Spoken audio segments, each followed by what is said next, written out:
I rise today on the traditional and unceded territory of the Anishinaabe Algonquin Nation to speak to you in support of Bill S-16, an act respecting the recognition of the Haida Nation and the Council of the Haida Nation.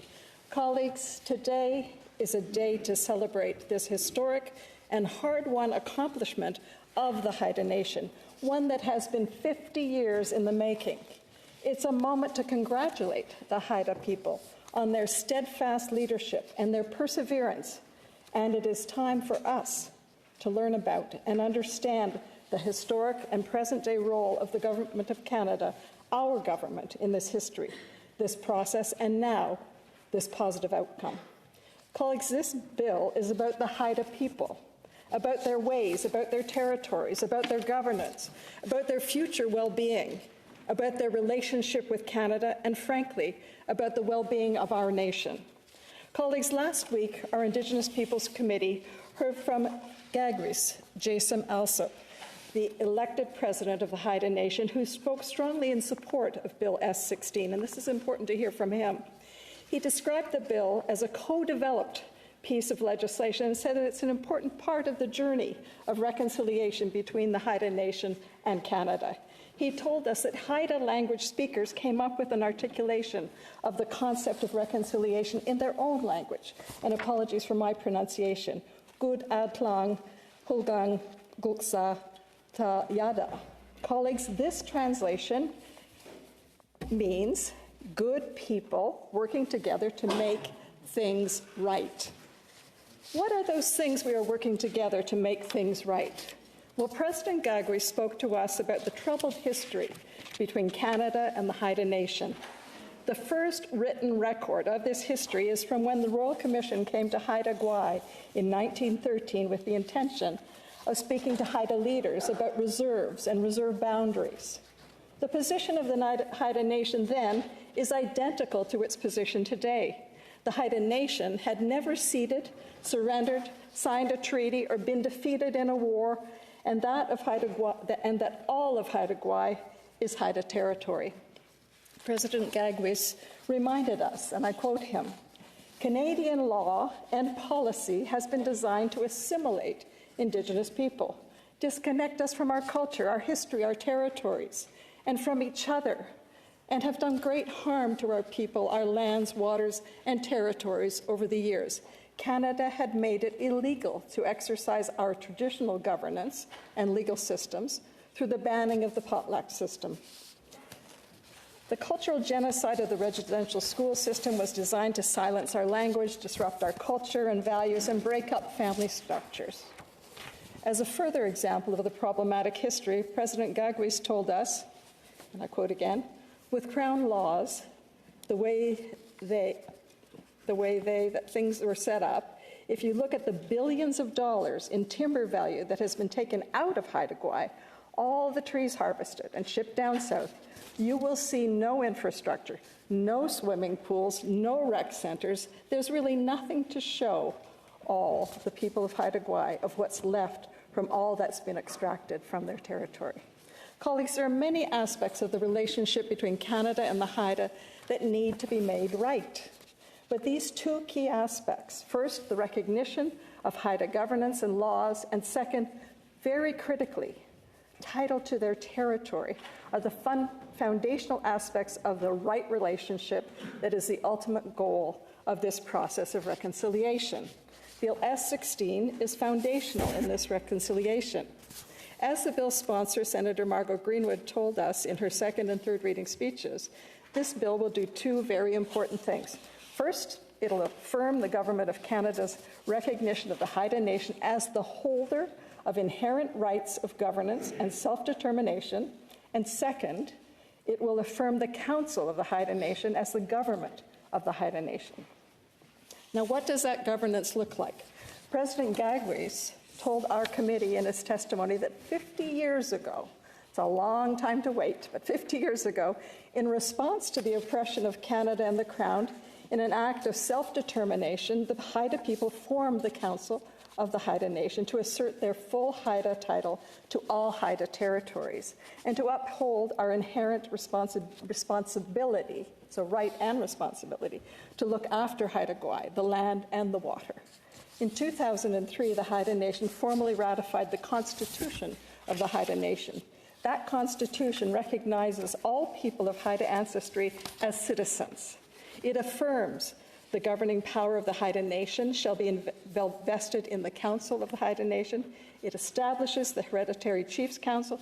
It recognizes the Haida Nation as a matrilineal society and the prominent role that the hereditary matriarchs hold and the formal role of the hereditary matriarchs in the governing body through the Kujuljad Ganga Citizenship Table.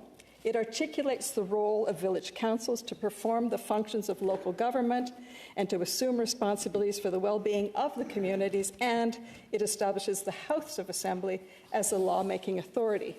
All bodies of the Haida government operate on a 75% majority. All of this has been in place for some time, and President Gagwis told our committee that Bill S-16 will not change this. This is internal Haida Nation business. He added, but this bill and the coming work can help solidify the environment in which we work through applying those laws to the land base and, to be honest, the relationship between the Haida Nation, the Council of the Haida Nation, and Canada in the resources for supporting the continued evolution of our self-governance. So that's what this is about. Colleagues, this land base, Haida Gwaii, that President Gagwis identifies as so key to this whole equation is, as you know, one of the most beautiful and unique places on this earth, one that I, and I know many of us, dream about visiting.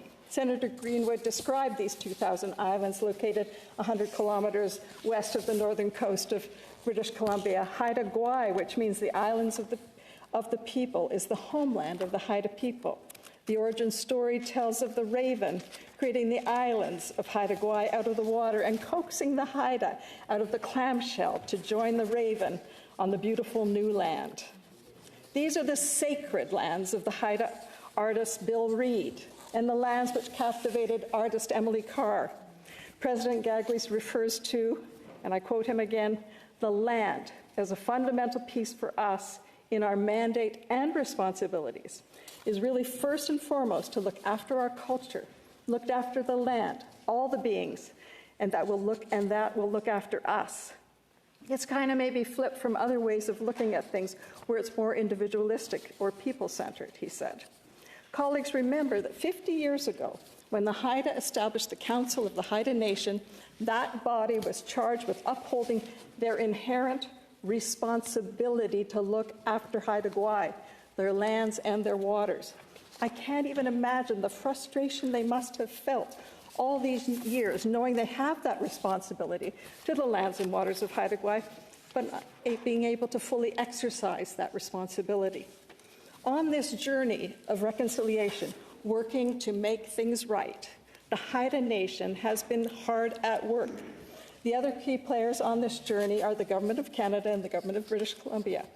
Earlier this month, the BC government signed a pact with the Council of the Haida Nation, formally accepting that the Haida Nation has Aboriginal title to all 1 million hectares of the islands of Haida Gwaii. At the ceremony, Council of Haida Nation President Gagwis said, now we can look into the long future and prepare for the challenges we may face in the coming years when it comes to climate change. We'll be governing with our own people on the forefront because they'll take the lead on everything that happens in our home. This agreement with BC is critical, as is Bill S-16, another important step towards full recognition, resolution, and reconciliation. Colleagues, the next steps, and it's important to look at these next steps for Canada in this journey, are pass Bill S-16 and get it over to the other place for swift passage. This governance recognition legislation lays the foundation for the next critical elements. Minister Ananda Sangari said at committee, self-governance helps our federalism evolve, strengthening it so that it is based on fairness and equality rather than paternalism. Next and most critical to the Haida is the matter of land title. The minister admitted to being behind on this, as there are a number of very complex issues as they are working through. The park system, Department of National Defence lands, lands associated with Transport Canada, among others. Colleagues, this issue of land title will be critical for us to monitor closely. It is the linchpin to full reconciliation and justice, so it cannot be allowed to slow down. Other areas to be resolved are related to taxation, which should come soon, fisheries, and legal systems. Honourable colleagues, as I bring my remarks to a close, I'm remembering that 2 weeks ago, many of us experienced the thrill and honour of meeting one of my lifelong heroes, the renowned primatologist, anthropologist, and conservationist, Dr. Jane Goodall, here at the Senate. Dr. Goodall spoke to us with such wisdom and compelling simplicity. She's known for saying the following, and I quote, "What you do makes a difference, and you have to decide what kind of a difference you want to make."